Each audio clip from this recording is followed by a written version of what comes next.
Chapter 20. Laudanum. Dick Foldy in his hired car was at the next corner. I had him drive me over to within a block of Dinah Brand's house and walk the rest of the way. "You look tired," she said when I'd followed her into the living room. "Been working? Attending a peace conference out of which at least a dozen killings ought to grow." The telephone rang. She answered it and called me. Reno Starkey's voice. "I thought maybe you'd like to hear about Noonan being shot to hell and gone when he got out of his heap in front of his house. You never saw anybody that was deader. Must have had 30 pills pumped in him. Thanks." Dinah's big blue eyes asked questions. First fruits of the peace conference plucked by Whisper Thaler. I told her. "Where's the gin?" Reno talking, wasn't it? "Yeah.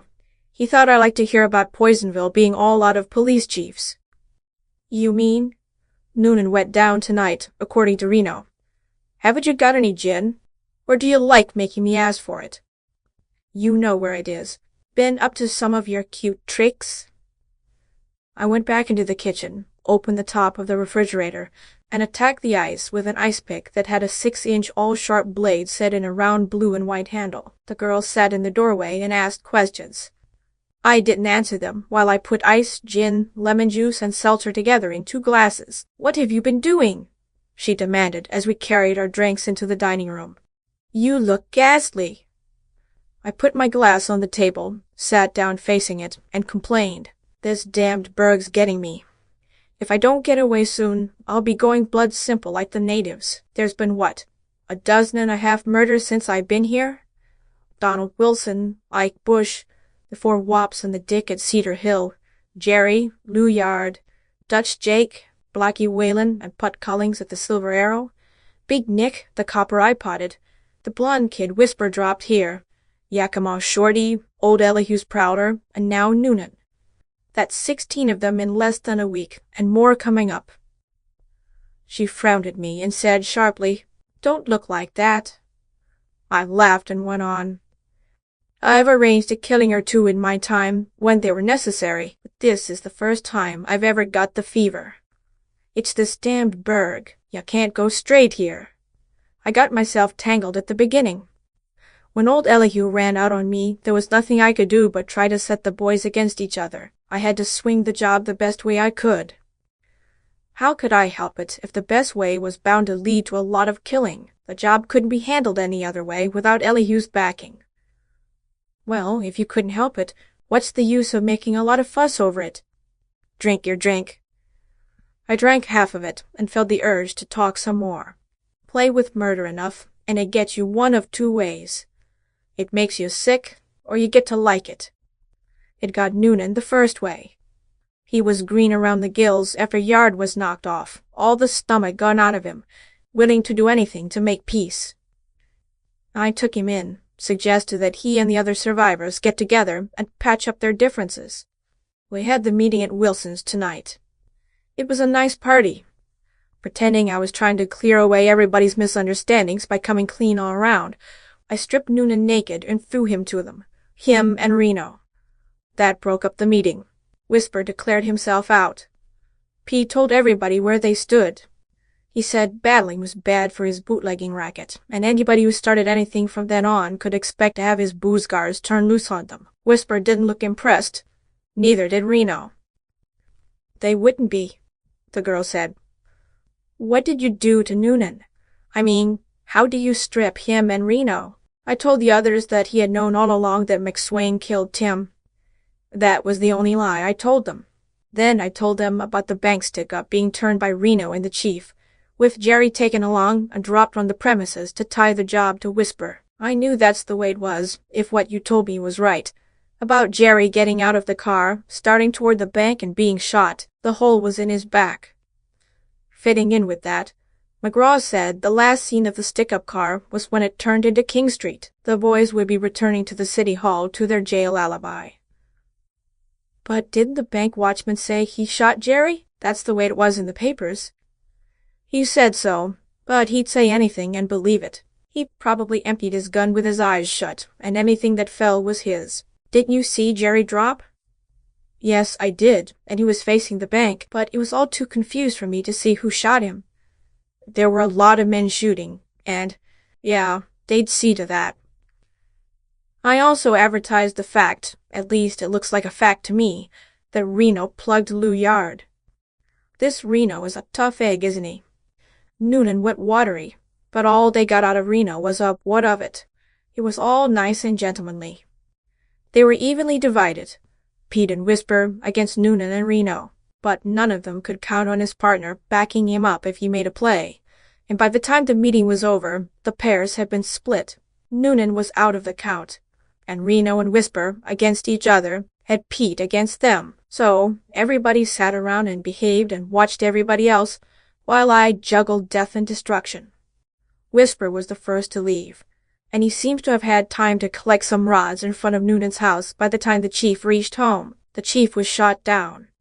If Pete the Finn meant what he said, and he has the look of a man who would, he'll be out after Whisper. Reno was as much to blame for Jerry's death as Noonan, so Whisper ought to be gunning for him. Knowing it, Reno will be out to get Whisper first, and that will set Pete on his trail. Besides that, Reno will likely have his hands full standing off those of the late Lou Yard's underlings who don't fancy Reno as boss. All in all, it's one swell dish. Dinah Brand reached across the table and patted my hand. Her eyes were uneasy. She said, "It's not your fault, darling. You said yourself that there was nothing else you could do. Finish your drink, and we'll have another." "There was plenty else I could do," I contradicted her. "Old Elihu ran out on me at first, simply because these birds had too much on him for him to risk a break unless he was sure they could be wiped out. He couldn't see how I could do it, so he played with them. He's not exactly their brand of cutthroat, and besides, he thinks the city is his personal property, and he doesn't like the way they've taken it away from him. I could have gone to him this afternoon and showed him that I had them ruined. He'd have listened to reason. He'd have come over to my side, have given me the support I needed to swing the play legally. I could have done that. But it's easier to have them killed off, easier and surer. And now that I'm feeling this way, more satisfying. I don't know how I'm going to come out with the agency. The old man will boil me in oil if he ever finds out what I've been doing. It's this damn town. Poisonville is right. It's poisoned me.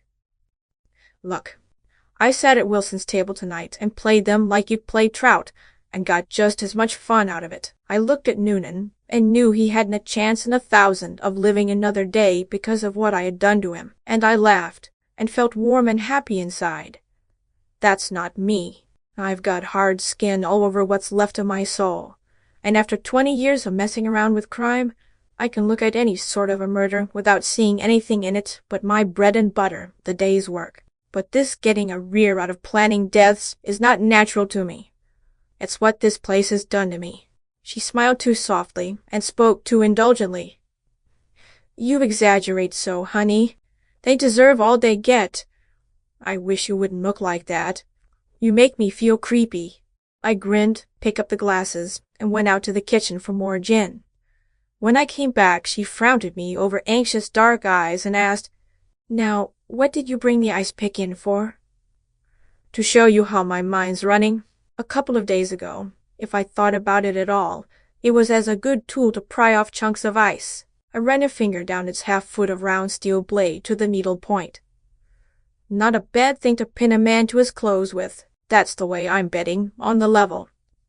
I can't even see a mechanical cigar lighter without thinking of filling one with nitroglycerin for somebody you don't like. There's a piece of copper wire lying in the gutter in front of your house. Thin, soft, and just long enough to go around a neck with 2 ends to hold on.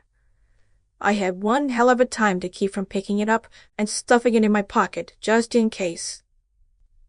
"You're crazy." "I know it. That's what I've been telling you. I'm going blood simple. Well, I don't like it. Put that thing back in the kitchen and sit down and be sensible." I obeyed 2/3 of the order. "The trouble with you is," she scolded me, "your nerves are shot. You've been through too much excitement in the last few days. Keep it up, and you're going to have the heebie-jeebies for fair, a nervous breakdown." I held up a hand with spread fingers. It was steady enough. She looked at it and said, "That doesn't mean anything. It's inside you. Why don't you sneak off for a couple of days? Rest. You've got things here so they'll run themselves. Let's go down to Salt Lake. It'll do you good. Can't, sister. Somebody's got to stay here to count the dead.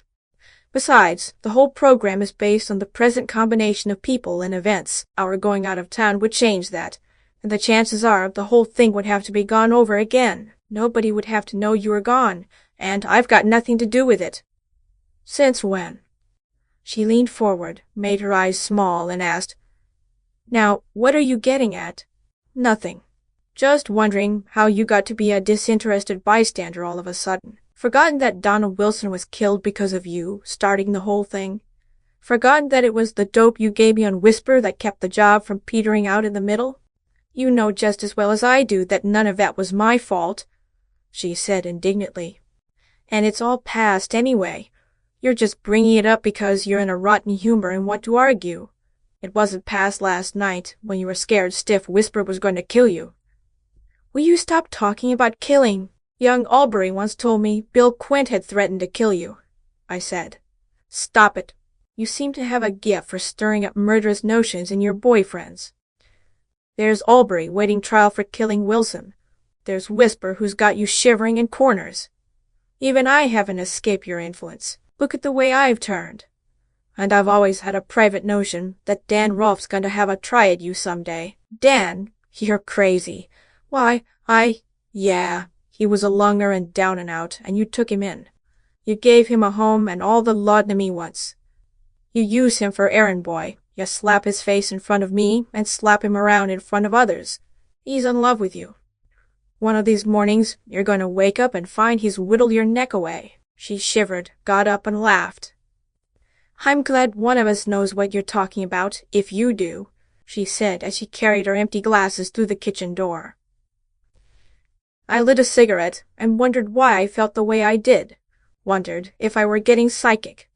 Wondered whether there was anything in this presentiment business or whether my nerves were just ragged. The next best thing for you to do if you won't go away, the girl advised me when she returned with full glasses, is to get plastered and forget everything for a few hours. I put a double slug of gin in yours. You need it. It's not me, I said, wondering why I was saying it, but somehow enjoying it. It's you. Every time I mention killing, you jump on me. You're a woman. You think if nothing's said about it, maybe none of the God only knows how many people in town who might want to will kill you. That's silly. Nothing we say or don't say is going to make Whisper, for instance. Please, please stop.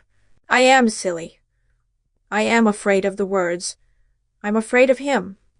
Oh, why didn't you put him out of the way when I asked you? Sorry, I said, meaning it.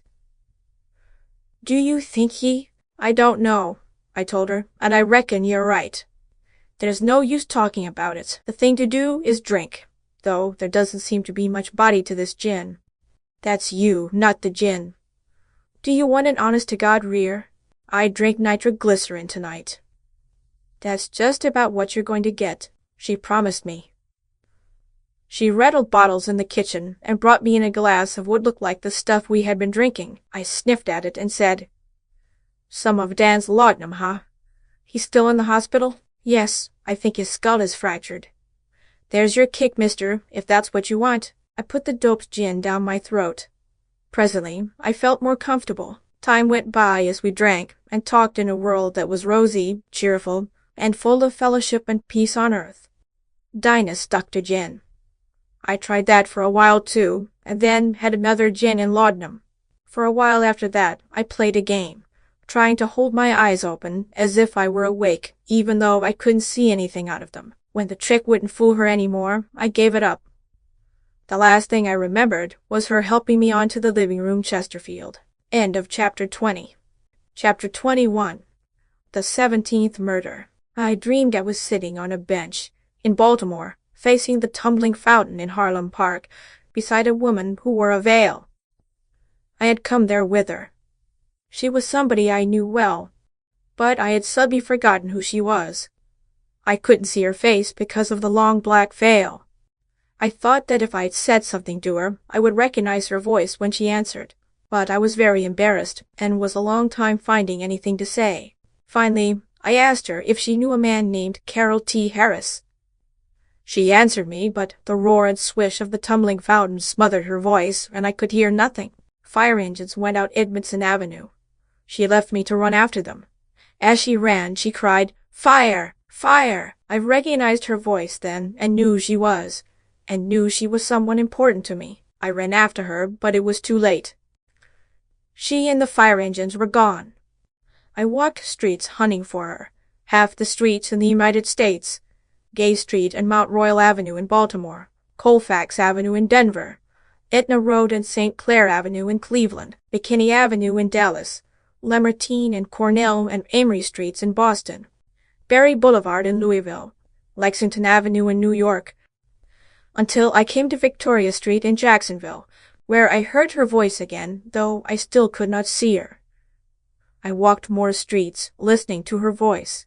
She was calling a name, not mine, one strange to me, but no matter how fast I walked or in what direction, I could get no nearer her voice.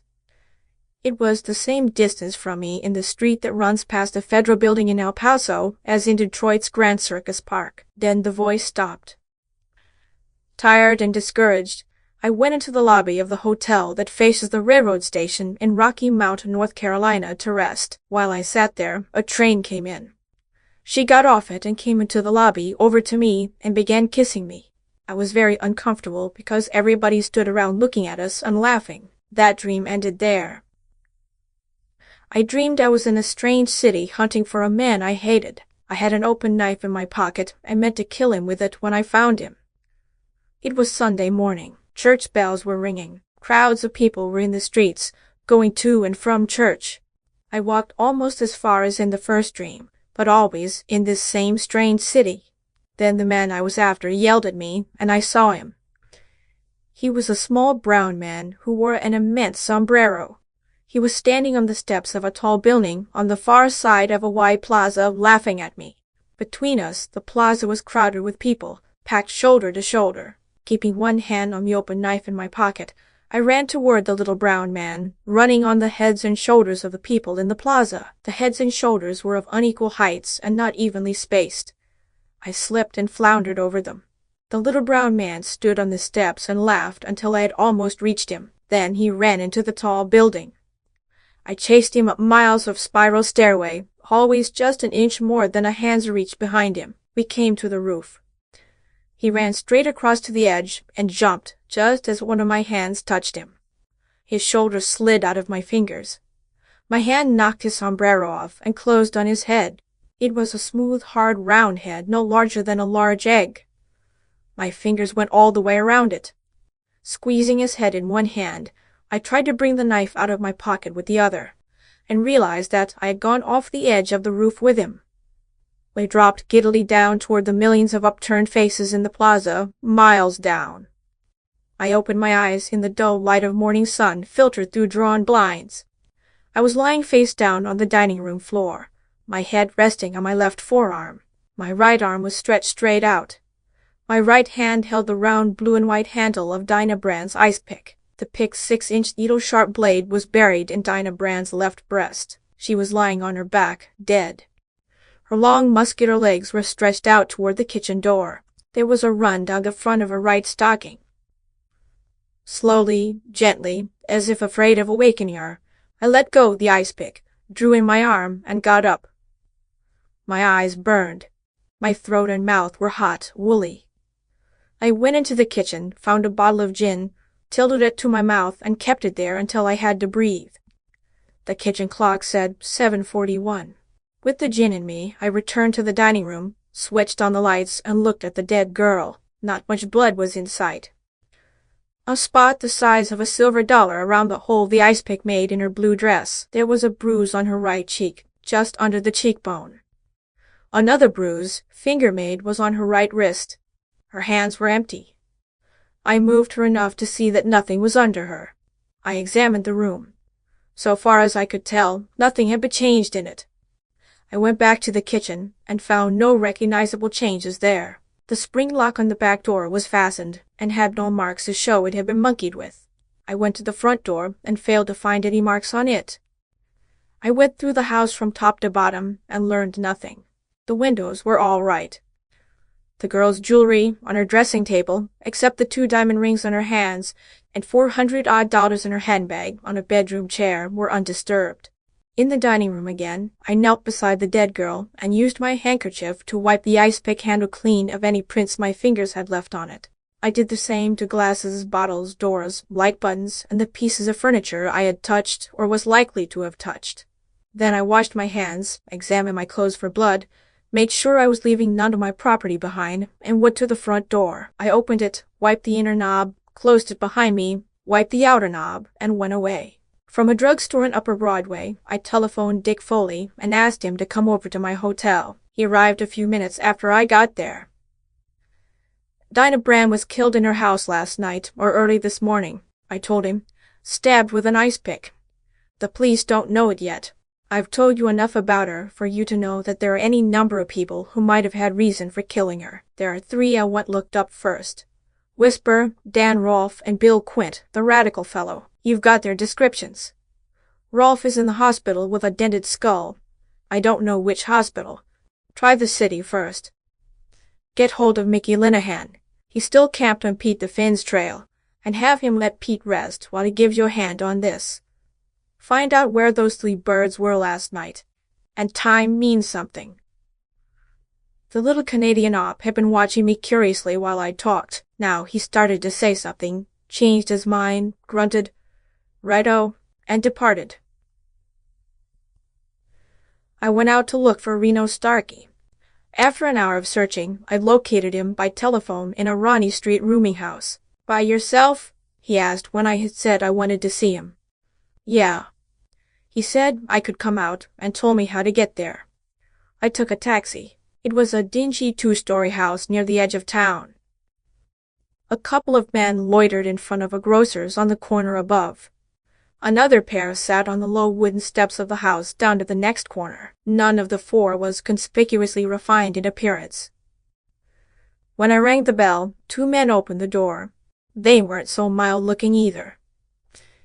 I was taken upstairs to a front room, where Reno, collarless and in shirt-sleeves and vest, sat tilted back in a chair with his feet on the windowsill. He nodded his sallow horse face and said, "Pull a chair over." The men who had brought me up went away, closing the door. I sat down and said, "I want an alibi. Dinah Brand was killed last night after I left her. There's no chance of my being copped for it, but with Noonan dead, I don't know how I'm hitched up with the department. I don't want to give them any openings to even try to hang anything on me. If I've got to, I can prove what I was last night, but you can save me a lot of trouble if you will." Reno looked at me with dull eyes and asked, "Why pick on me? You phoned me there last night. You're the only person who knows I was there the first part of the night. I'd have to fix it with you, even if I got the alibi somewhere else, wouldn't I?" He asked, "You didn't croak her, did you?" I said, "No," casually. He stared out the window a little while before he spoke. He asked, "What made you think I'd give you the lift? Do I owe you anything for what you done to me at Wilson's last night?" I said, "I didn't hurt you any. The news was half out anyhow. Whisper knew enough to guess the rest. I only gave you a showdown. What do you care? You can take care of yourself." "I aim to try," he agreed. "All right. You was at the Tanner house in Tanner. That's a little burg 20-30 miles up the hill. You went up there after you left Wilson's and stayed till morning. A guy named Rickard that hangs round Murray's with a hire heap drove you up and back. You ought to know what you was doing up there. Give me your cig and I'll have it put on the register." "Thanks," I said as I unscrewed my fountain pen. "Don't say them. I'm doing this because I need all the friends I can get. When the time comes that you sit in with me and Whisper and Pete, I don't expect the sour end of it." "You won't get it," I promised. "Who's going to be chief of police?" "McGraw's acting chief. He'll likely cinch it." "How'll he play?" "With the Fim, rough stuff will hurt his shop just like it does Pete's. It'll have to hurt some. I'd be a swell mutt to sit still while a guy like Whisper is on the loose. It's me or him. Think he croaked the broad?" "He had reason enough," I said as I gave him the slip of paper on which I'd written my name. She double-crossed him, sold him out plenty.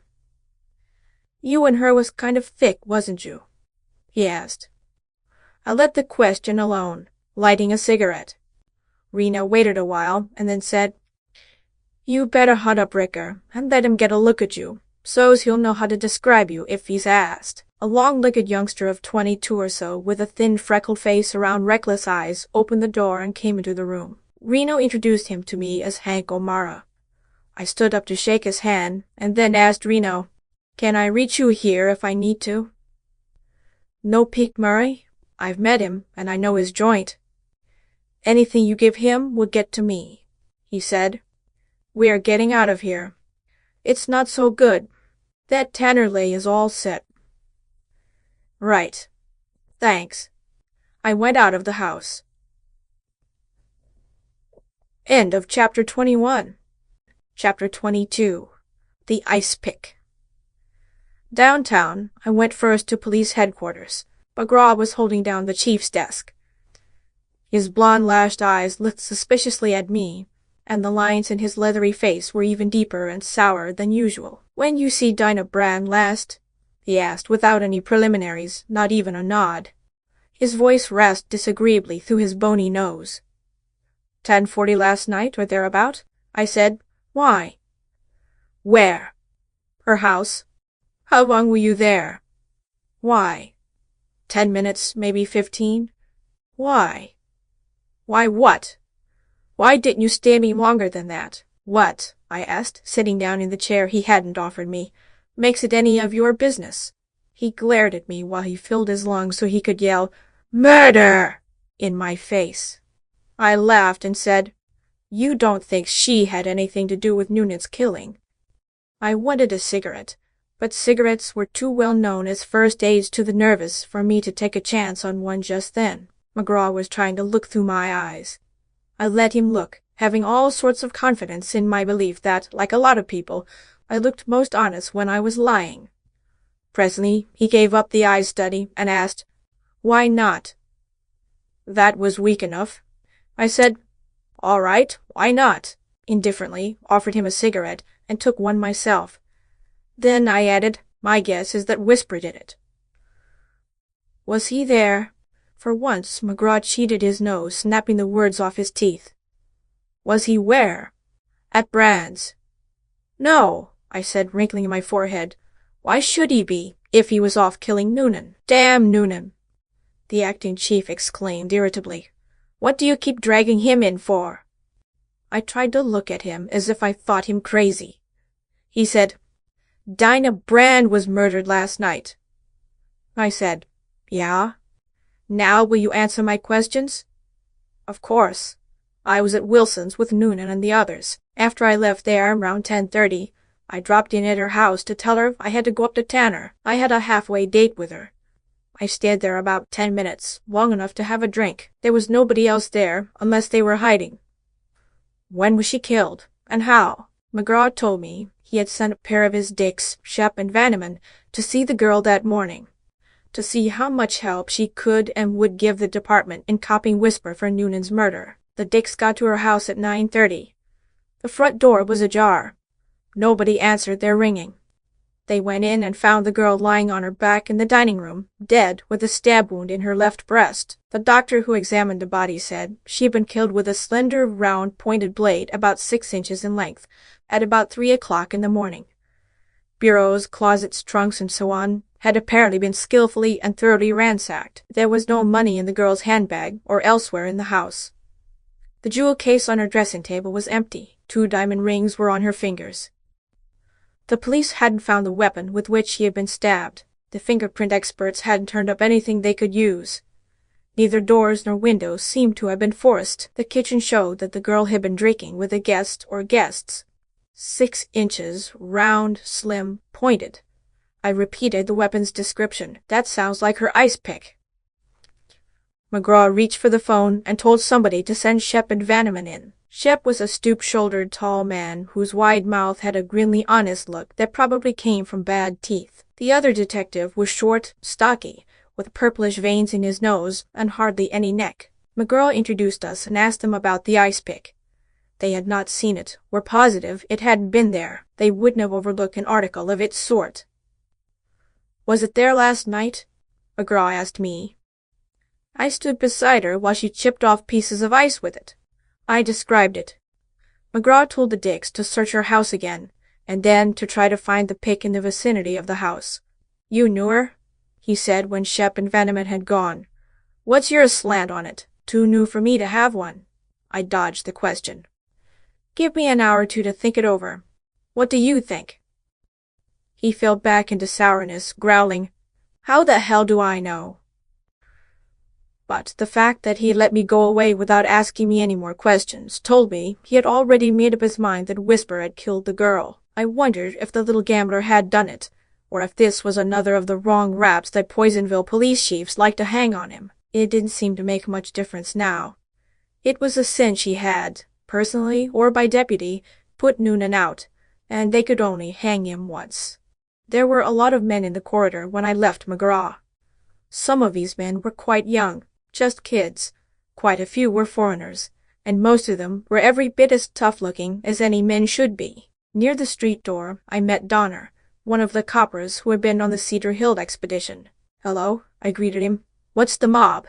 Emptying the can to make room for more?" "Them's our new specials," he told me, speaking as if he didn't think much of them. "We're going to have an augmented force." "Congratulations," I said, and went on out. In his pool room, I found Peake Murray sitting at a desk behind the cigar counter talking to 3 men. I sat down on the other side of the room and watched 2 kids knock balls around. In a few minutes, the lanky proprietor came over to me. "If you see Reno sometime," I told him, "you might let him know that Pete defends having his mob sworn in as special coppers." "I might," Murray agreed. Mickey Linehan was sitting in the lobby when I got back to my hotel. He followed me up to my room and reported. "Your Dan Rolfe pulled a sneak from the hospital somewhere after midnight last night. The Crocus are kind of steamed up about it. Seems they were figuring on pulling a lot of little pieces of bone out of his brain this morning, but him and his duds were gone. We haven't got a line on Whisper yet. Dick's out now trying to place Bill Quint." "What's what on this girl's carving? Dick tells me you got it before the coppers." The telephone bell rang. A man's voice, carefully oratorical, spoke my name with a question mark after it. I said, "Yeah." The voice said, "This is Mr. Charles Proctor Dawn speaking. I think you will find it well worth your while to appear at my offices at your earliest convenience." "Will I? Who are you?" "Mr. Charles Proctor Dawn, attorney at law. My suite is in the Rutledge block, 310 Green Street." "I think you will find it well—" "Mind telling me part of what it's about?" I asked. "There are affairs best not discussed over the telephone. I think you will find—" "All right," I interrupted him again. "I'll be around to see you this afternoon if I get a chance." "You will find it very, very advisable," he assured me. I hung up on that.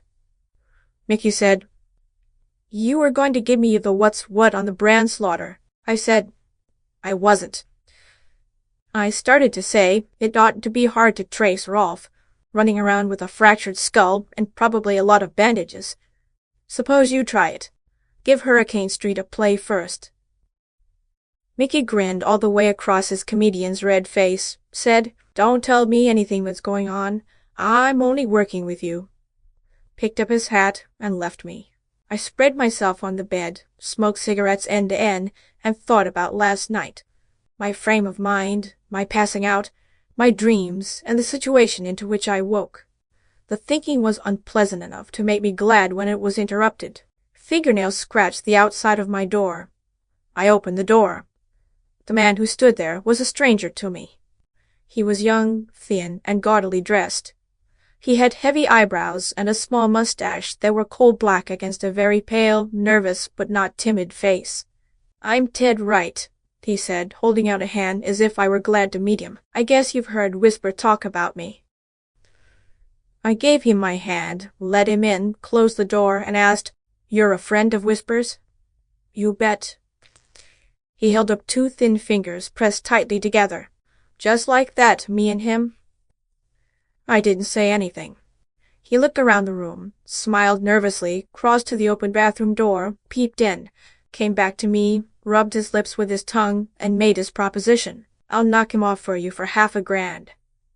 Whisper? Yep, and it's dirt cheap. Why do I want him killed? I asked. He unwomaned you, didn't he? Yeah? You ain't that dumb. A notion stirred in my noodle. To give it time to crawl around, I said, Sit down. This needs talking over. It don't need nothing, he said, looking at me sharply, not moving toward either chair. You either want him knocked off or you don't. Then I don't. He said something I didn't catch, down in his throat, and turned to the door. I got between him and it. He stopped, his eyes fidgeting. I said, So, Whisper's dead? He stepped back and put a hand behind him. I poked his jaw, leaning my 190 pounds on the poke. He got his legs crossed and went down. I pulled him up by the wrists, yanked his face close to mine, and growled, Come through. What's the racket? I ain't done nothing to you. Let me catch you. Who got Whisper? I don't know nothing. I let go of one of his wrists, slapped his face with my open hand, caught his wrist again, and tried my luck at crunching both of them while I repeated, Who got Whisper? Dan Rolfe, he whined. He walked up to him and stuck him with the same skewer Whisper had used on the twist. That's right. How do you know it was the one Whisper killed the girl with? Dan said so. What did Whisper say? Nothing. He looked funny as hell, standing there with the butt of the stick sticking out of his side. Then he flashes the rod and puts 2 pills in Dan just like one, and the both of them go down together, cracking heads. Dan's all bloody through the bandages. And then what? Then nothing. I rolled him over, and they're a pair of stiffs. Every word I'm telling you is gospel. Who else was there? Nobody else. Whisper was hiding out, with only me to go between him and the mob. He killed Noonan hisself, and he didn't want to have to trust nobody for a couple of days, till he could see what was what, excepting me. So, you being a smart boy, thought you could run around to his enemies and pick up a little dough for killing him after he was dead? I was clean, and this won't be no place for Whisper's pals when the word gets out that he's croaked, Wright whined. I had to raise a getaway stake.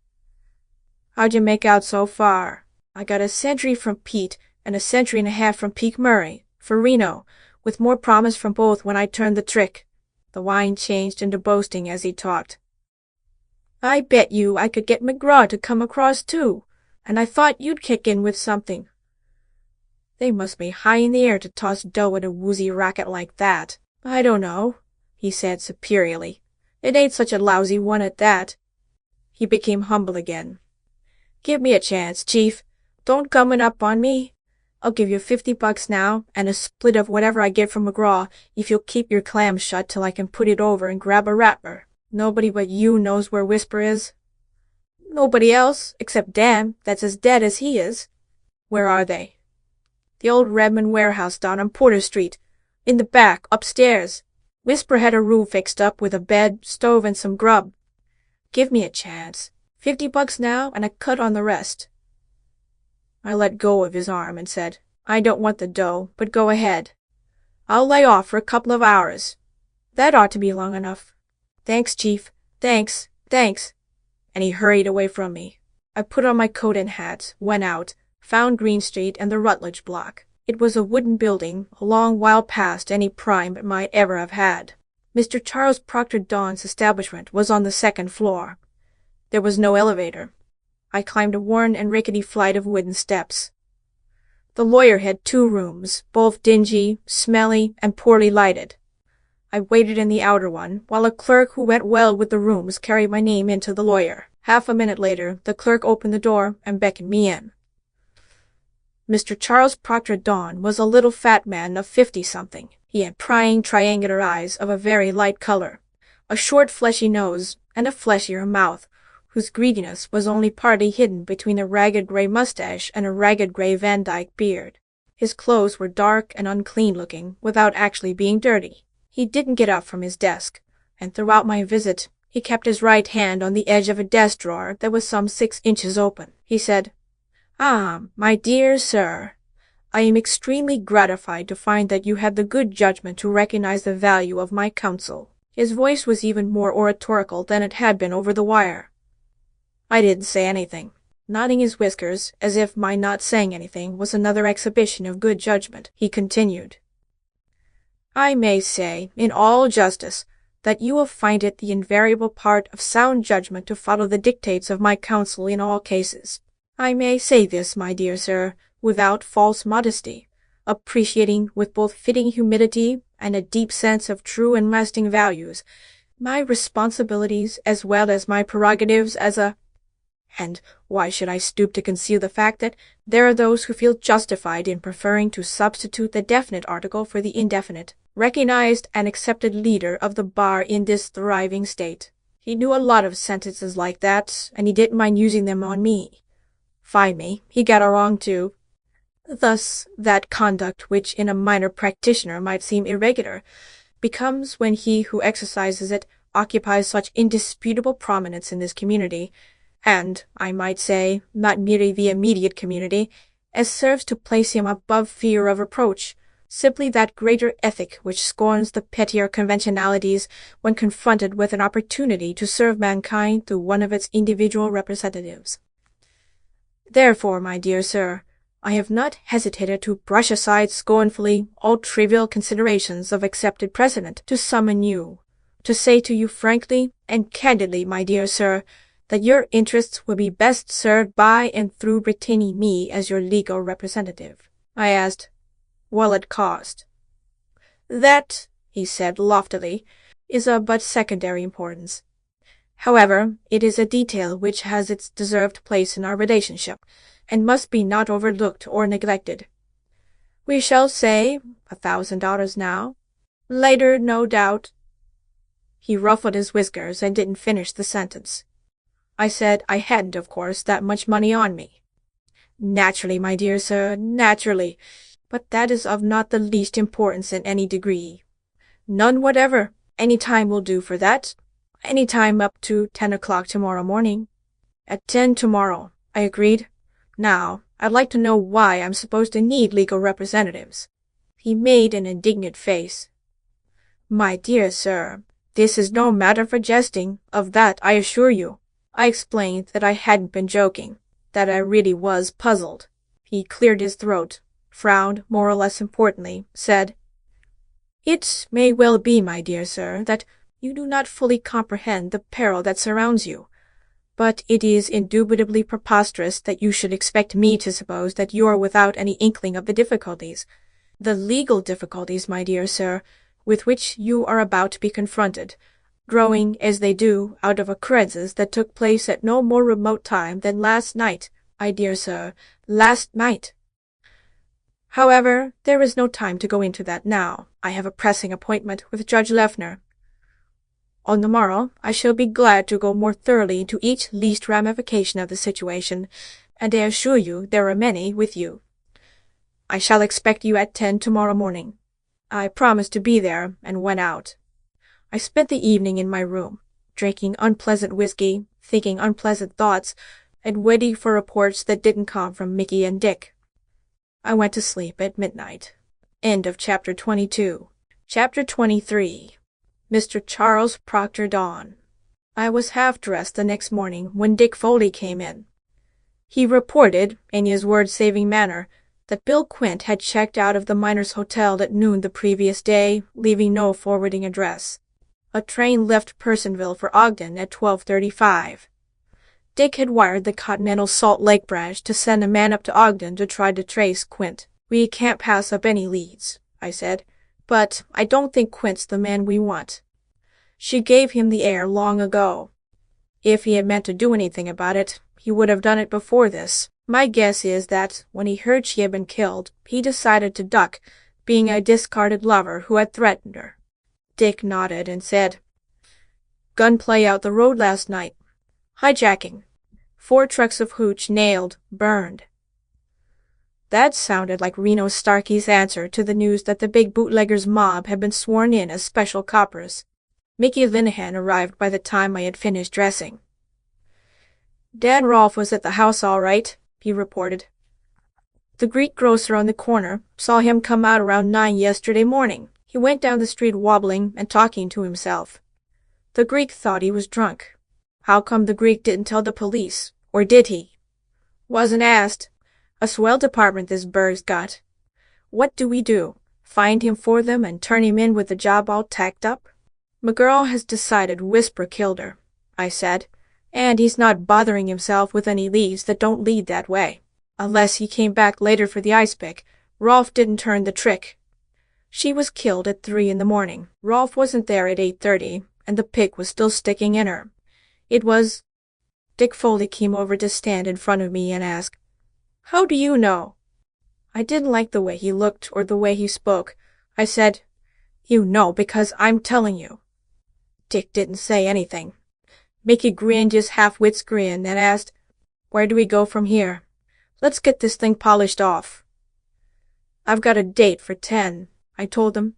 "Hang around the hotel till I get back. Whisper and Rolf are probably dead, so we won't have to hunt for them." I scowled at Dick and said, "I was told that. I didn't kill either of them." The little Canadian nodded without lowering his eyes from mine. I ate breakfast alone and then set out for the lawyer's office. Turning off King Street, I saw Hank O'Mara's freckled face in an automobile that was going up Green Street. He was sitting beside a man I didn't know. The long-legged youngster waved an arm at me and stopped the car. I went over to him. He said, "Reno wants to see you. Where will I find him?" "Jump in." "I can't go now," I said. "Probably not till afternoon." "See Peak when you're ready," I said I would. O'Mara and his companion drove on up Green Street. I walked a half-block south to the Rutledge block. With a foot on the first of the rickety steps that led up to the lawyer's floor, I stopped to look at something. It was barely visible back in a dim corner of the first floor. It was a shoe. It was lying in a position that empty shoes don't lie in. I took my foot off the step and went toward the shoe. Now I could see an ankle and the cuff of a black pants leg above the shoe top. That prepared me for what I found. I found Mr. Charles Proctor Dawn huddled among 2 brooms, a mop, and a bucket, in a little alcove formed by the back of the stairs and a corner of the wall. His Van Dyke beard was red with blood from a cut that ran diagonally across his forehead. His head was twisted sidewise and backward, at an angle that could only be managed with a broken neck. I quoted Noonan's "What's got to be done has got to be done" to myself, and gingerly pulling one side of the dead man's coat out of the way, emptied his inside coat pocket, transferring a black book and a sheaf of papers to my own pocket. In 2 of his other pockets I found nothing I wanted. The rest of his pockets could be got at without moving him, and I didn't care to do that. 5 minutes later, I was back in the hotel, going in through a side door to avoid Dick and Mickey in the lobby, and walking up to the mezzanine to take an elevator. In my room, I sat down and examined my loot. I took the book first, a small imitation leather memoranda book of the sort that sells for not much money in any stationery store. It held some fragmentary notes that meant nothing to me, and 30-some names and addresses that meant as little, with one exception. Helen Albury, 1229A, Hurricane Street. That was interesting. Because first, a young man named Robert Albury was in prison, having confessed that he shot and killed Donald Wilson in a fit of jealousy, aroused by Wilson's supposed success with Dinah Brand. And second, Dinah Brand had lived and had been murdered at 1232 Hurricane Street, across the street from 1229A. I did not find my name in the book. I put the book aside and began unfolding and reading the papers I had taken with it. Here, too, I had to wade through a lot that didn't mean anything to find something that did. This find was a group of 4 letters held together by a rubber band. The letters were in slitted envelopes that had postmarks dated a week apart on the average. The latest was a little more than 6 months old. The letters were addressed to Dinah Brand. The first, that is, the earliest, wasn't so bad for a love letter. The second was a bit goofier. The third and fourth were swell examples of how silly and ardent an unsuccessful wooer can be, especially if he's getting on in years. The 4 letters were signed by Elihu Wilson. I had not found anything to tell me definitely why Mr. Charles Proctor Dawn had thought he could blackmail me out of $1,000, but I had found plenty to think about. I encouraged my brain with 2 Fatimas and then went downstairs. "Go out and see what you can raise on a lawyer named Charles Proctor Dawn," I told Mickey. "He's got offices in Green Street. Stay away from them. Don't put in a lot of time on him. I just want a rough line quick." I told Dick to give me a 5-minute start and then follow me out to the neighborhood of 1229A Hurricane Street. 1229A was the upper flat in a 2-story building almost directly opposite Dinah's house. 1229 was divided into 2 flats with a private entrance for each. I rang the bell at the one I wanted. The door was opened by a thin girl of 18 or 19, with dark eyes set close together in a shiny yellowish face under short-cut brown hair that looked damp. She opened the door, made a choked, frightened sound in her throat, and backed away from me, holding both hands to her open mouth. "Miss Helen Albury?" I asked. She shook her head violently from side to side. There was no truthfulness in it. Her eyes were crazy. I said, "I'd like to come in and talk to you for a few minutes," going in as I spoke, closing the door behind me. She didn't say anything. She went up the steps in front of me, her head twisted around so she could watch me with her scary eyes. We went into a scantily furnished living room. Dinah's house could be seen from its windows. The girl stood in the center of the floor, her hands still to her mouth. I wasted time and words trying to convince her that I was harmless. It was no good. Everything I said seemed to increase her panic. It was a damned nuisance. I quit trying and got down to business. "You are Robert Albury's sister?" I asked. No reply, nothing but the senseless look of utter fear. I said, "After he was arrested for killing Donna Wilson, you took this flat so you could watch her. What for?" Not a word from her. I had to supply my own answer. Revenge. "You blamed Dinah Brand for your brother's trouble. You watched for your chance. It came the night before last. You sneaked into her house, found her drunk, stabbed her with the ice pick you found there." She didn't say anything. I hadn't succeeded in jolting the blankness out of her frightened face. I said, "Don helped you, engineered it for you. He wanted Elihu Wilson's letters. Who was the man he sent to get them? The man who did the actual killing. Who was he?" That got me nothing. No change in her expression or lack of expression, no word. I thought I would like to spank her. I said, "I have given you your chance to talk. I'm willing to listen to your side of the story. But suit yourself." She suited herself by keeping quiet. I gave it up. I was afraid of her, afraid she would do something even crazier than her silence if I pressed her further. I went out of the flat, not sure that she had understood a single word I had said. At the corner, I told Dick Foley, "There's a girl in there, Helen Albury, 18, 5'6", skinny, not more than 100 if that, eyes close together, brown. Yellow skin, round short hair, straight, got on a gray suit now. Taylor, if she cuts up on you, throw her in the can. Be careful, she's crazy as a bedbug." I set out for Pete Murray's dump to locate Reno and see what he wanted. Half a block from my destination, I stepped into an office building doorway to look the situation over. A police patrol wagon stood in front of Murray's. Men were being led, dragged, carried from pool room to wagon. The leaders, draggers, and carriers did not look like regular coppers. They were, I supposed, Pete the Finn's crew, now special officers. Pete, with McGraw's help, apparently was making good his threat to give Whisper and Reno all the war they wanted. While I watched, an ambulance arrived, was loaded, and drove away. I was too far away to recognize anybody or any bodies. When the height of the excitement seemed past, I circled a couple of blocks and returned to my hotel. Mickey Linehan was there with information about Mr. Charles Proctor Dawn. He's the guy that the joke was wrote about. "Is he a criminal lawyer?" "Yes, very. This fellow Albury that you nailed, some of his family hired this bird Dawn to defend him. Albury wouldn't have anything to do with him when Dawn came to see him. This three-name shyster nearly went over himself last year on a blackmail rap, something to do with a parson named Hill, but squirmed out of it. Got some property out on Liberty Street, wherever that is. Want me to keep digging? That'll do. We'll stick around till we hear from Dick. Mickey yawned and said that was all right with him, never being one that had to run around a lot to keep his blood circulating, and asked if I knew we were getting nationally famous. I asked him what he meant by that. I just ran into Tommy Robbins, he said. The Consolidated Press sent him here to cover the doings. He tells me some of the other press associations and a big city paper or two are sending in special correspondents, beginning to play our troubles up.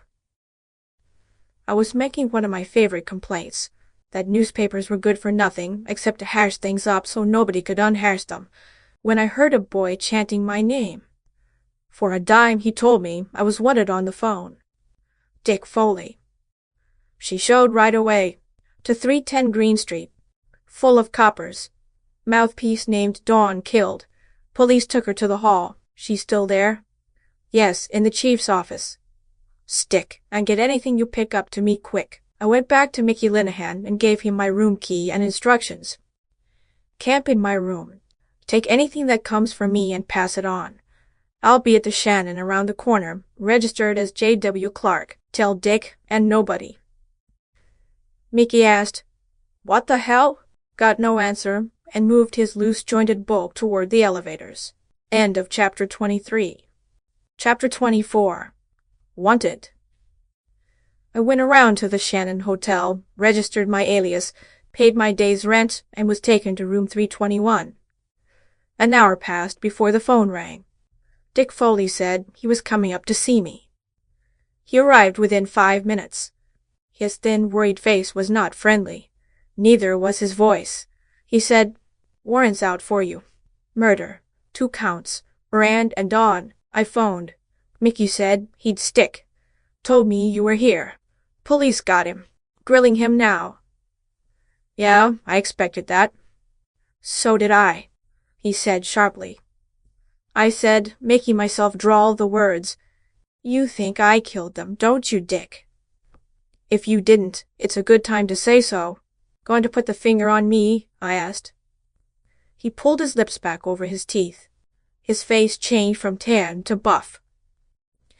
I said, "Go back to San Francisco, Dick. I've got enough to do without having to watch you." He put his hat on very carefully, and very carefully closed the door behind him when he went out. At 4 o'clock, I had some lunch, cigarettes, and an evening Herald sent up to me. Dinah Brand's murder and the newer murder of Charles Proctor Dawn divided the front page of the Herald, with Helen Albury connecting them. Helen Albury was, I read, Robert Albury's sister, and she was, in spite of his confession, thoroughly convinced that her brother was not guilty of murder, but the victim of a plot. She had retained Charles Proctor Dawn to defend him. I could guess that the late Charles Proctor had hunted her up and not she him. The brother refused to have Dawn or any other lawyer, but the girl, properly encouraged by Dawn no doubt, had not given up the fight. Finding a vacant flat across the street from Dinah Brand's house, Helen Albury had rented it, and had installed herself therein with a pair of field glasses and one idea, to prove that Dinah and her associates were guilty of Donald Wilson's murder. I, it seems, was one of the associates. The Herald called me a man supposed to be a private detective from San Francisco, who has been in the city for several days, apparently on intimate terms with Max Whisper Thaler, Daniel Rolfe, Oliver Reno Starkey, and Dinah Brand. We were the plotters who had framed Robert Albury. The night that Dinah had been killed, Helen Albury, peeping through her window, had seen things that were, according to the Herald, extremely significant when considered in connection with the subsequent finding of Dinah's dead body. As soon as the girl heard of the murder, she took her important knowledge to Charles Proctor Dawn. He, the police learned from his clerks, immediately sent for me, and had been closeted with me that afternoon. He had later told his clerks that I was to return the next this morning at 10. This morning I had not appeared to keep my appointment. At 25 minutes past 10, the janitor of the Rutledge block had found Charles Proctor Dawn's body in a corner behind the staircase, murdered. It was believed that valuable papers had been taken from the dead man's pockets. At the very moment that the janitor was finding the dead lawyer, I, it seems, was in Helen Albury's flat, having forced an entrance, and was threatening her. After she succeeded in throwing me out, she hurried to Dawn's offices, arriving while the police were there, telling them her story. Police sent to my hotel had not found me there, but in my room they had found one Michael Linehan, who also represented himself to be a San Francisco private detective. Michael Linehan was still being questioned by the police. Whisper, Reno, Rolf, and I were being hunted by the police, charged with murder. Important developments were expected. Page 2 held an interesting half-column. Detectives Shep and Vanneman, the discoverers of Dinah Brand's body, had mysteriously vanished. Foul play on the part of us associates was feared. There was nothing in the paper about last night's hijacking, nothing about the raid on Pete Murray's joint. I went out after dark. I wanted to get in touch with Reno. From a drugstore, I phoned Pete Murray's pool room. "Is Pete there?" I asked. "This is Pete," said a voice that didn't sound anything at all like his. "Who's talking?" I said disgustedly, "This is Lillian Gish," hung up the receiver, and removed myself from the neighborhood. I gave up on the idea of finding Reno and decided to go calling on my client, old Elihu, and try to blackjack him into good behavior with the love letters he had written Dinah Brand, and which I'd stolen from Dawn's remains. I walked, keeping to the darker side of the darkest streets. It was a fairly long walk for a man who sneers at exercise. By the time I reached Wilson's block, I was in bad enough humor to be in good shape for the sort of interviews he and I usually had, but I wasn't to see him for a little while yet. I was 2 pavements from my destination when somebody "ssed" at me. I probably didn't jump 20 feet. "'S all right," a voice whispered. It was dark there. Peeping out under my bush, I was on my hands and knees in somebody's front yard. I could make out the form of a man crouching close to a hedge on my side of it. My gun was in my hand now. There was no special reason why I shouldn't take his word for it that it was all right. I got up off my knees and went to him. When I got close enough, I recognized him as one of the men who had let me into the Ronnie Street house the day before. I sat on my heels beside him and asked, "Where'll I find Reno?" Hank O'Mara said he wanted to see me. He does that. Know where Kid McLeod's place is at? No, it's on Martin Street above King, corner of the alley. As for the kid, go back that-a-way 3 blocks and then down. You can't miss it. I said I try not to, and left him crouching behind his hedge, watching my client's place, waiting, I guessed, for a shot at Pete the Finn, Whisper, or any of Reno's other unfriends who might happen to call on old Elihu. Following directions, I came to a soft drink and rummy establishment with red and yellow paint all over it. Inside, I asked for Kid McLeod. I was taken into a back room where a fat man with a dirty collar, a lot of gold teeth, and only one ear admitted he was McLeod. "Reno sent for me," I said. "Where'll I find him?" "And who does that make you?" he asked. I told him who I was. He went out without saying anything. I waited 10 minutes. He brought a boy back with him, a kid of 15 or so with a vacant expression on a pimply red face. "Go with Sonny," Kid McLeod told me. I followed the boy out a side door, down 2 blocks of back street, across a sandy lot, through a ragged gate, and up to the back door of a frame house. The boy knocked on the door and was asked who he was. "Sonny, with a guy the kid sent," he replied. The door was opened by long-legged O'Mara. Sonny went away. I went into a kitchen where Reno Starkey and 4 other men sat around a table that had a lot of beer on it. I noticed that 2 automatic pistols hung on nails over the top of the door through which I had come. They would be handy if any of the house's occupants opened the door, found an enemy with a gun there, and were told to put up their hands. Reno poured me a glass of beer and led me through the dining room into a front room. A man lay on his belly there, with one eye to the crack between the drawn blind and the bottom of the window, watching the street. "Go back and get yourself some beer," Reno told him. He got up and went away. We made ourselves comfortable in adjoining chairs. "When I fixed up that Tanner alibi for you," Reno said, "I told you I was doing it because I needed all the friends I could get. You got one." "Cracked the alibi yet?" he asked. "Not yet. It'll hold," he assured me, "unless they got too damned much on you. Think they have?"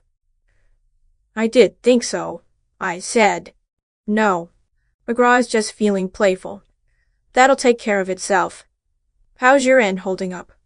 He emptied his glass, wiped his mouth on the back of a hand, and said, I'll make out. But that's what I wanted to see you about. Here's how she stacks up. Pete's throwed in with McGraw. That lines Coppers and Beer Mob up against me and Whisper. But hell, me and Whisper are busier trying to put the chive in each other than bucking the Combine. That's a sour racket. While we're tangling, them bums will eat us up. I said, I had been thinking the same thing. He went on. Whisper'll listen to you. Find it, will you? Put it to him. Here's the proposition. He means to get me for knocking off Jerry Hooper, and I mean to get him first. Let's forget that for a couple of days. Nobody won't have to trust nobody else. Whisper don't ever show in any of his jobs anyways. He just sends the boys. I'll do the same this time. We'll just put the mobs together to swing the caper. We run them together, rub out that damned Finn, and then we'll have plenty of time to go running among ourselves. Put it to him cold. I don't want him to get any ideas that I'm dodging a rumpus with him or any other guy. Tell him, I say, if we put Pete out of the way, we'll have more room to do our own scrapping in. Pete's holed up down in Whiskey Town. I ain't got enough men to go down there and pull him out. Neither has Whisper. The two of us together has. Put it to him. Whisper, I said, is dead. Reno said, Is that so?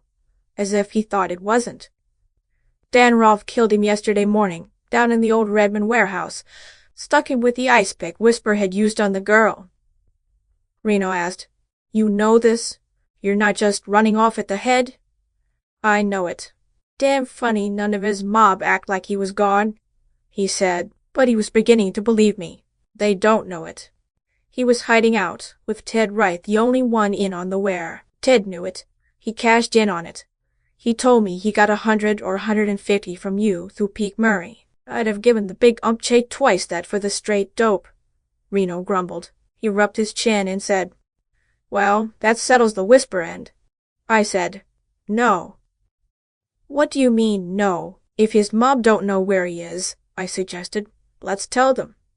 They blasted him out of the can when Noonan copped him. Think they'd try it again if the news got around that McGraw had picked him up on the quiet? Keep talking, Reno said.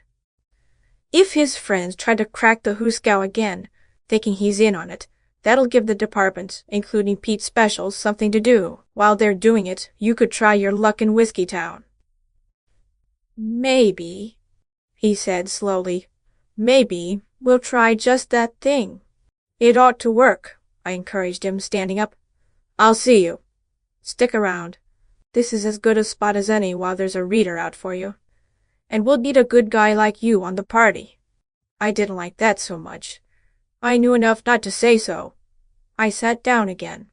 Reno got busy arranging the rumor. The telephone was worked overtime. The kitchen door was worked as hard, letting men in and out. More came in than went out. The house filled with men, smoke, tension.